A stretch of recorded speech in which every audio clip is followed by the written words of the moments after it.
NuSirt? Where are you going to focus on the pharmaceuticals, nutraceuticals, or both? I will optimistically say both. Hmm. I think the market needs a rational, clinically data-driven source of nutraceuticals. And Hmm. there are very few of those. I think there is a place for us. We just have to better understand how to fill that place. And we don't fully understand it yet. We're working on Right. it.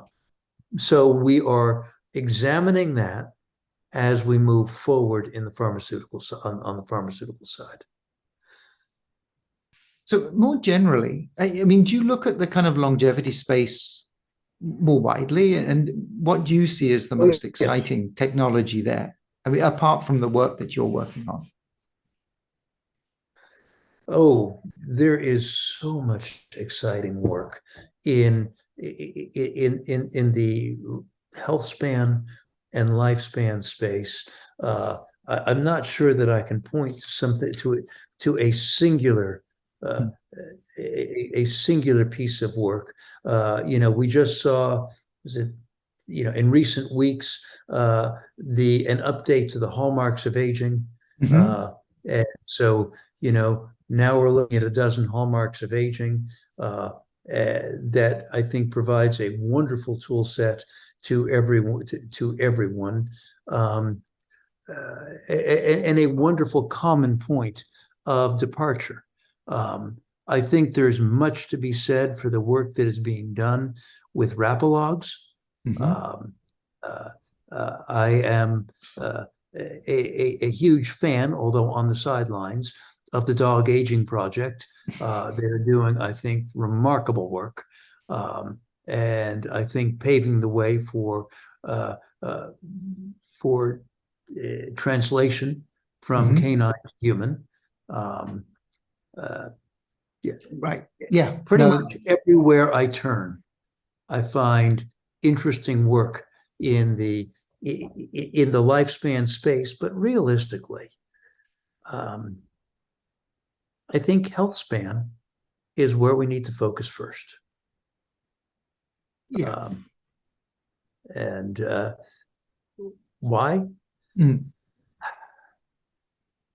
I I understand how to do clinical trials and develop reasonable claims, Hmm. testable claims for health span.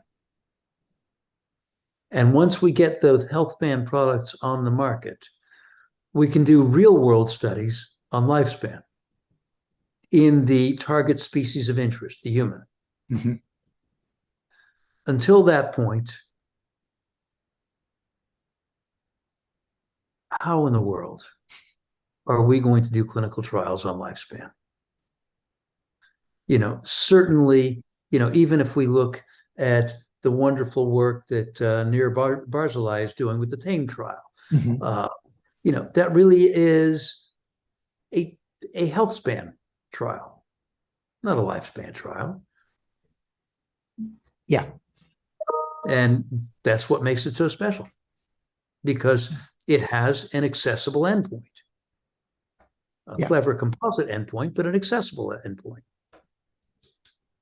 Yes. So yes, it's working on health span with the idea that the side effect may be an increased lifespan. But in any case, Oh, absolutely. yeah. Please don't misunderstand. I am not minimizing lifespan. I am Mm. keenly interested in lifespan extension. Hmm. I just think that the low hanging fruit and the way we get there, the path to lifespan leads through health span. Yeah. Yes.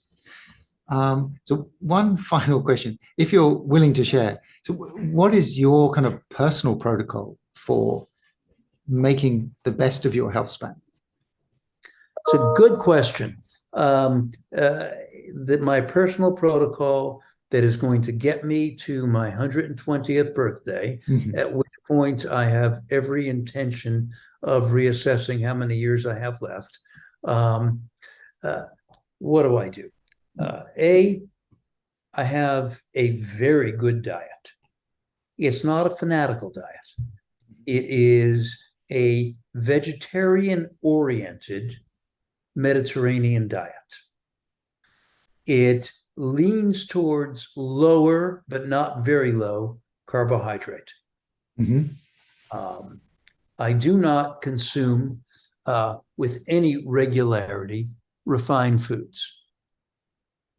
It doesn't mean that I won't have a taste of this or that at some wonderful family event. I most assuredly will. I'm not overly dogmatic. Um, uh, uh, but largely a vegetarian diet with some fish, Mediterranean style, lower carbohydrate.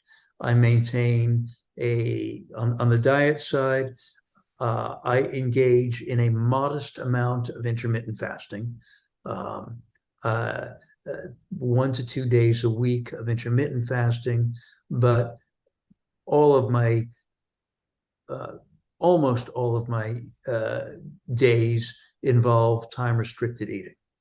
So my eating is in a 7.5 hour window, 6 days a week. The seventh day, Saturday, is a little different for me for religious reasons, and so it winds up slipping a little bit. Physically, I maintain a high degree of activity, engage in both strength and aerobic training. I was a fairly serious runner, serious but not good, meaning I ran a lot in long distances, but was never at risk of winning any races until I hurt my knee, and now I do more of that in the form of cycling and walking, and I found walking to be pleasant enough, but not vigorous enough. So I've recently taken to adding weight to my back while I walk. And so my dog and I will go off on, a 10 or 12 kilometer walk, and I'll have 30 pounds on my back. And that does it. That makes me feel like I'm putting about as much effort in as I would have in running. And so I do that. I cycle, I strength train. I'm acutely aware of exactly what you referred to earlier, which is the risk of sarcopenia with aging. I do not wish to lose any muscle mass. While I may not have any great expectations of growing my muscle mass, I'm doing my best to make sure it doesn't shrink. Let's see, what have I left out? Stress, meditation. So yes, there is a degree of meditation, stress reduction. There's nothing special I do for stress reduction, to be honest with you. Yes, I do meditate, but beyond that, there's no special supplement. There's no thing that I do other than trying to avoid high degrees of stress. You have a choice in how you respond to what could be stressful stimuli. And if you train yourself, you can respond in a measured manner, both externally but also internally. That's just a question of self-training. Yes. Yeah. Where I fall short in my regimen, honestly, is I enjoy work. And as a consequence, I probably don't get the full measure of sleep that I ought to, but I aspire to do so. That's good. You kind of mentioned supplements. Do you take any supplements? Yes. I take a vitamin D supplement, and I started that only about 2 years ago. And, I thought to myself, come on, I know the right things to do. I plan to spend enough time in the sun with my arms and legs exposed before putting on sunscreen. My vitamin D is fine. And then I started measuring, maybe it was 3 or 4 years ago, recent years, started measuring my vitamin D, and it was certainly in the adequate range, but not in the optimal range. Mm-hmm. And I thought, that is not what I expected.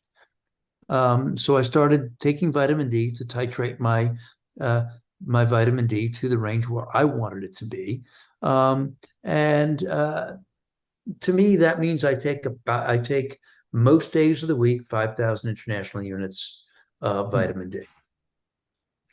I take with the publication of the Cosmos trial, I started taking Cocovia. That is the cocoa extract produced by a division, I think it is, of Mars. They published, I thought, an amazing clinical trial called the Cosmos trial. If your listeners aren't familiar with it, or if you're not familiar with it, I urge you to look it up. The data are striking, and it is an extremely large trial, independently run, multi-center trial. And especially in terms of vascular health, I think it's pretty impressive. And so I did start to take that, and I continue to take that with the release of that data. Let's see, what else do I take? Oh, I take a multivitamin for no reason in particular. If I were to guess, I would guess that it's probably not doing me any good. But the other half of me guesses that it's probably not going to hurt me. And maybe there's something I'm missing on some days, and maybe it will make up for that difference. It is a very low cost insurance policy. Right. But that is all I take. I do not take any NAD boosters. I did for a little while. Was an early adopter, and as I watched the clinical data emerge and found that there was not adequate upside, I said, why am I doing this? This doesn't make sense. And any potential for risk, even if it's tiny, outweighs the benefit if there's no demonstrated clinical benefit in the face of so many trials attempting to show clinical benefit. So that is why I no longer take an NAD supplement. I will change my mind again when and if I see high quality clinical evidence. I am all about the evidence. Right. I do not measure my biological age. Why don't I measure my biological age? I think I very much admire the work that's been done there. And I think there's much that we can learn from it. And I think it has high utility in clinical trials. That being said, I don't think it is ready for consumer use yet. The reason I don't think it's ready for consumer use yet, and here I'm defining myself as a consumer, the reason I don't think it's ready for consumer use yet is it changes too quickly. There are short-term clinical interventions that have pretty meaningful impact on biological age. And I do not believe it possible for short-term clinical intervention to change my biological age by X number of years. Now, I think that just means there needs to be some refinements to the algorithms. I think the biology, this has been developed by some incredible scientists that have my deepest respect. So I am not knocking, please do not take this as denigration in any way, shape, or form. I just don't think it's ready for consumer adoption. Right. Yeah. No, it does. Yeah, you can move the clinical age around. And so, Well, and that bothers me for commercial application. right. I think it has tremendous application in clinical trial and will have application for broader consumer use. I just don't think Yeah. it's there yet. So, Dr. Zemel, thank you so much for joining us today. Can you tell people where they can follow your work and see what's going on at NuSirt? Well, our NuSirt's website is just undergoing a remake. So right now, you're not going to see a lot new there. www.nusirt.com. My work is best followed simply by Googling me, I'm afraid, or looking at my LinkedIn page. And stay tuned. We will have an updated NuSirt webpage before too long. Excellent. Thank you. Looking forward to that. Okay. Thank you so much for joining us today. Well, thank you. Pleasure talking to you.